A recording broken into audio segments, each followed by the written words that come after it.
Halo guys, kembali lagi bersama Hai Movie.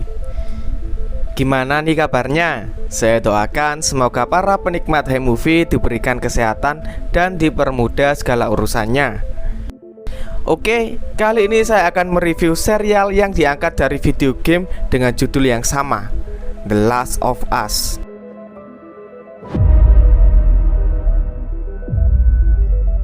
Sukses menjadi video game yang populer, kini The Last of Us mendapatkan kepercayaan untuk diangkat dalam serial film di HBO dan diproduksi oleh Sony Pictures Television.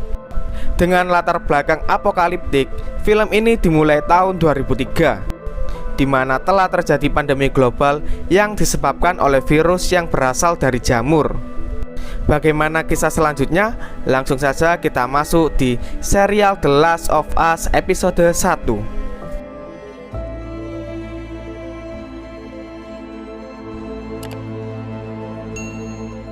Film diawali dengan diskusi ilmiah pada tahun 1968 mengenai wabah virus yang pernah menjadi pandemi. Pada diskusi tersebut, Dr. Neumann, seorang ahli epidemiologi, menyampaikan pada masa yang akan datang, virus dan bakteri bukanlah sebuah wabah yang menyeramkan, melainkan jamur.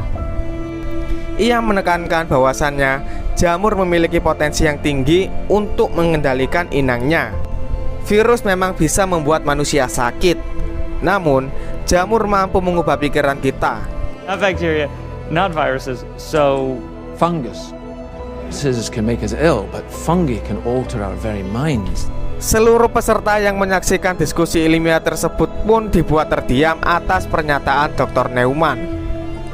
Poisoned minds, permanently fixed on one unifying goal, to spread. 30 tahun berlalu. Kini, pada tahun 2003, kita diperlihatkan sebuah keluarga yang terdiri dari Joel dan anaknya bernama Sarah yang sedang makan pagi, serta adiknya yang bernama Tommy.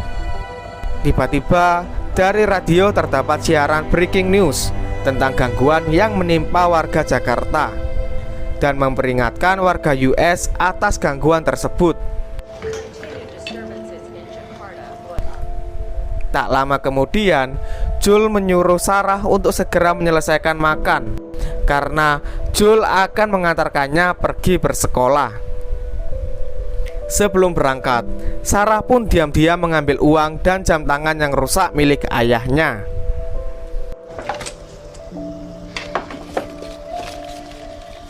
Scene berpindah. Bel waktu belajar telah usai. Sarah pun bergegas menuju toko servis jam. Sarah ingin memperbaiki jam tangan ayahnya. It's a spring. I'll do it right now. Tiba-tiba datanglah istri dari pemilik toko. Ia bergegas menutup toko tersebut dan menyuruh Sarah untuk segera pulang. We're done for today. It's 3:15. We close at 7. كنت عم بحكي على You should go home. Sarah pun kebingungan. Ia pergi dan tak lupa membawa jam tangan yang telah diservis. Akhirnya Sarah pulang, namun tidak di rumahnya. Ia telah berjanji kepada tetangganya untuk datang bertamu dan menikmati cookies buatannya. Setibanya di sana, Sarah tampak tertarik kepada salah satu DVD film.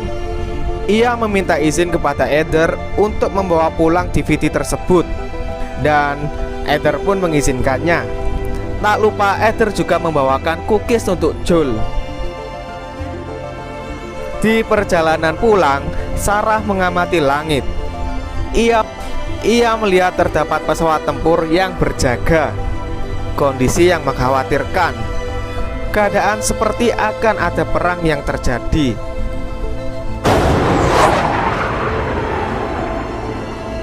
Malam pun tiba. Kini Sarah sedang membaca buku. Tak lama kemudian Joel tiba di rumah. Sarah pun memberikan hadiah kepada Joel. Thanks for you. Joel pun tersenyum dan berterima kasih kepada Sarah. Kini jam tangannya yang rusak sudah bisa ia gunakan. Setelah itu, Sarah mengajak Joel untuk melihat film yang ia dapatkan dari rumah Heather. Mereka berdua pun menikmati film tersebut hingga Sarah tertidur. Tiba-tiba Jul mendapatkan panggilan masuk dari Tommy.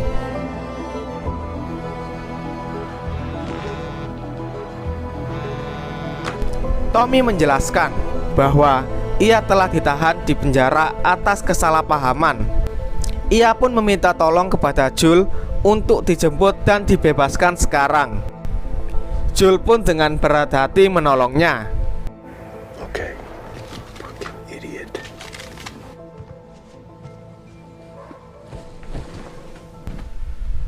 Scene berpindah. Sarah terbangun dari tidurnya dengan kondisi helikopter di area rumahnya. Ia pun bergegas mencari ayahnya. Namun, sang ayah masih menjemput Tommy. Ia melihat televisi untuk mengetahui keadaan, namun tidak ada sinyal. Hanya terdapat siaran keadaan darurat. Dan tiba-tiba Act with further instructions. Stay indoors. ia dikagetkan dengan seekor anjing milik Eder yang menggedor pintunya. Ia pun menenangkan anjing tersebut dan membawanya pulang ke rumah Eder. Namun anjing tersebut melepaskan dirinya, seakan-akan ia takut untuk pulang ke rumah. Come on, Mercy, please. Melihat rumah Eder yang terbuka, Sarah pun penasaran dan masuk ke rumah. Tanpa disengaja, ia menginjak darah seseorang yang sedang sekarat. Dan tiba-tiba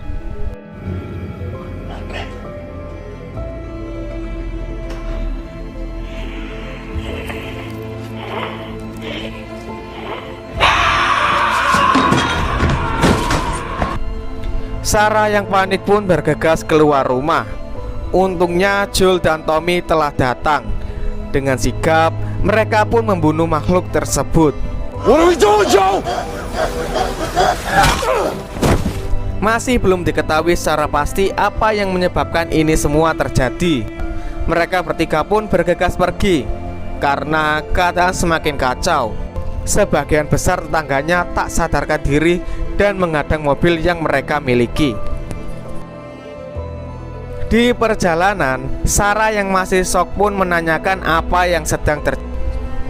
Jul dan Tommy pun menenangkan serta menjawab bahwa semua saluran radio hingga televisi tidak berfungsi, yang mengakibatkan masih minim mengenai informasi. Dalam perjalanan tersebut, mereka melihat pemandangan yang menyeramkan. Ledakan dan kebakaran di mana-mana semakin membuat mereka ketakutan.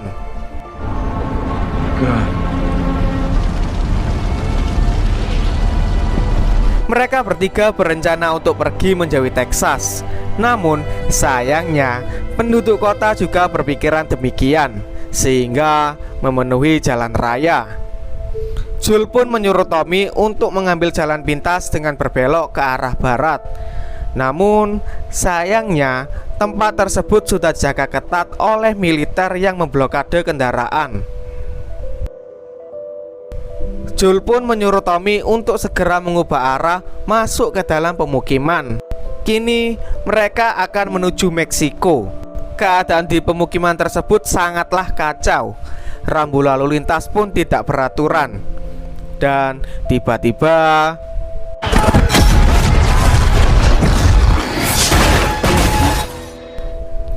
mereka bertiga selamat.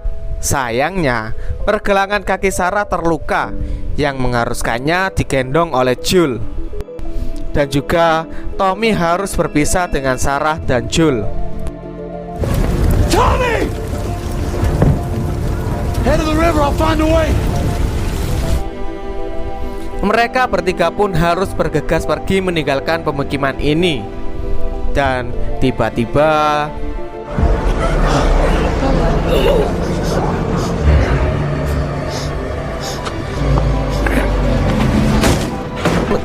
Jul pun susah payah menghindar dari kejaran warga yang telah terinfeksi. Untungnya pihak militer berhasil menolong mereka.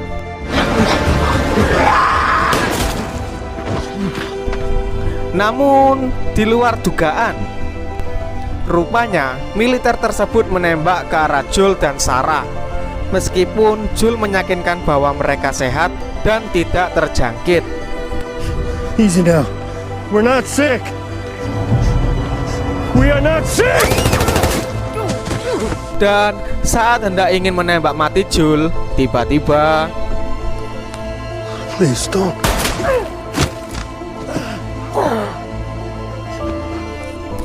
Tommy datang di waktu yang tepat.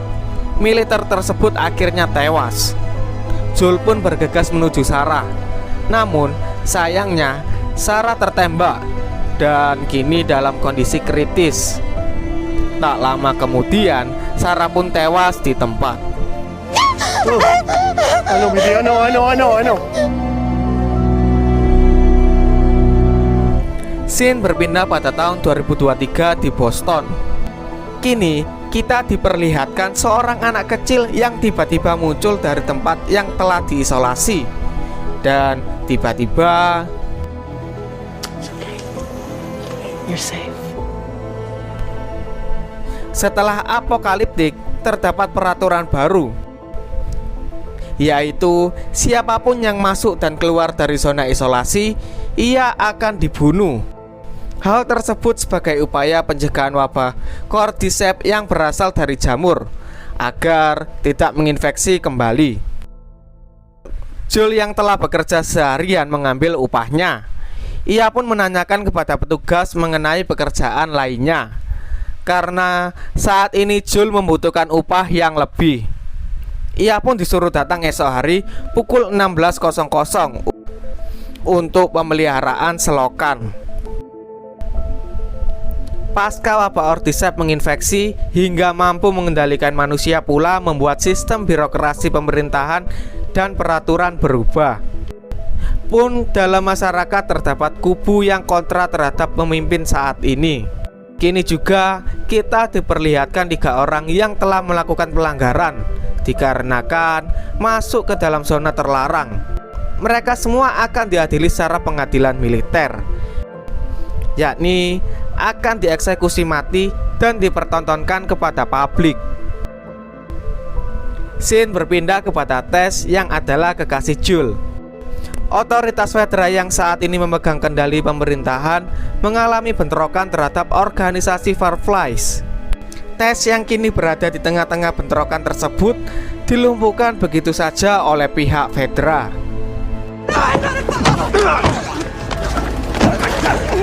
Kini Joel pun mendatangi salah satu operator radio untuk mendapatkan informasi mengenai Tommy. Saat ini Tommy berada di menara Cody yang terletak dalam zona terlarang. Ia pun memberikan operator tersebut sebungkus rokok yang ia dapatkan dari salah satu anggota militer. Namun hasilnya nihil. Tommy tidak pernah merespon kabar dari Joel melalui siaran radio. Joel pun menanyakan kepada operator tersebut di mana menara Cody berada dan pergi meninggalkannya. Cody Tower. Q-Bar 4. Scene berpindah. Joel pun terbangun dari tidurnya. Dan kini Tess telah berada di rumah. Ia menceritakan kepada Joel bahwa ia telah ditahan oleh federal seharian, dan juga menceritakan kepada Joel bahwa transaksi Aki yang akan digunakan untuk menjemput Tommy pun gagal. Ia telah ditipu oleh Robert dan berencana akan merebut Aki tersebut. Scene berpindah di markas Fireflies. Kini kita diperlihatkan Marlene sebagai pimpinan. Ia pun memberikan arahan kepada anggota Fireflies bahwasanya pihak federal akan kembali melakukan razia menyusuri perkotaan. That's one of them. My answer is to follow fucking orders. Setelah itu, Marlene pun menuju ke salah satu ruangan yang ternyata selama ini ia menyekap seorang anak perempuan yang bernama Veronica. Ia merupakan sebatang kara. Sejak kecil, ia dirawat oleh otoritas federal. Dan Marlene pun mengetahui sebuah rahasia besar yang disembunyikan. Kini, ia akan membawa Veronica ke sebuah tempat yang telah mereka siapkan. Marlene pun menegaskan kepada Veronica untuk saat ini agar menurut saja kepada keinginannya dan tidak memberitahukan apa yang telah mereka bicarakan, karena hal tersebut akan membahayakan nyawanya. What I'm about to tell you cannot be repeated to anyone. Because Scene berpindah. Kini Jules dan Tess akan mengambil Aki ke tempat persembunyian Robert. Dan tiba-tiba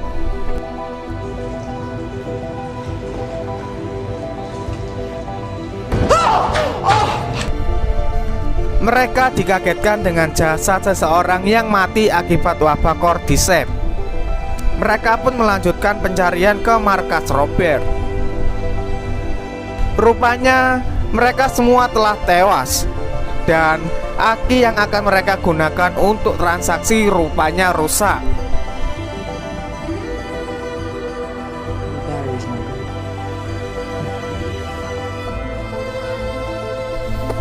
Mereka berdua pun berjalan dan menyusuri tempat tersebut, hingga tanpa sengaja mereka bertemu dengan Marlene dan kawanannya. Mereka berdua pun dikagetkan dengan Veronica yang tiba-tiba menyerang. Namun Jules dengan mudah melumpuhkannya.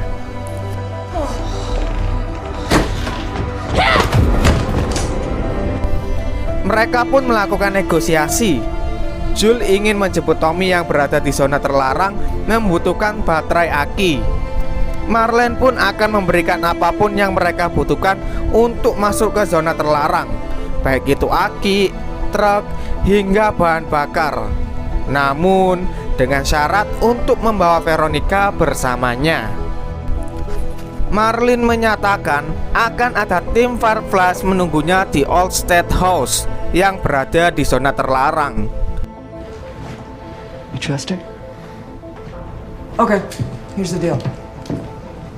We'll get her to your crew at the State House, but before we hand her over, Setelah Tess dan Jules berunding, akhirnya mereka pun sepakat.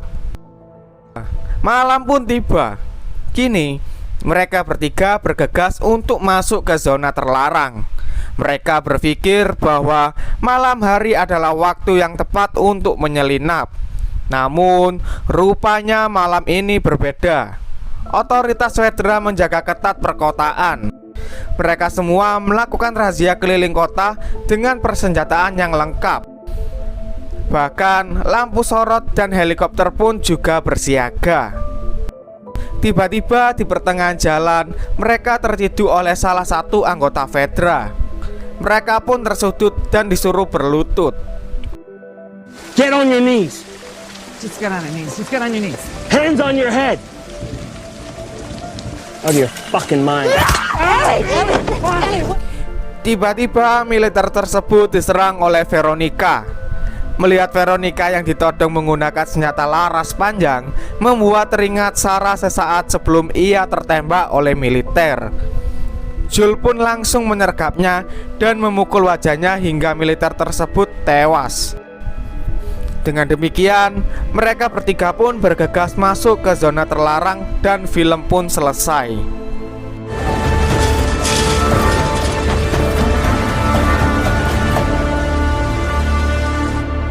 Oke, cukup sekian alur cerita film The Last of Us episode yang pertama. Nantikan episode berikutnya hanya di Hi Movie. Dan klik tombol like jika kalian suka. Terima kasih.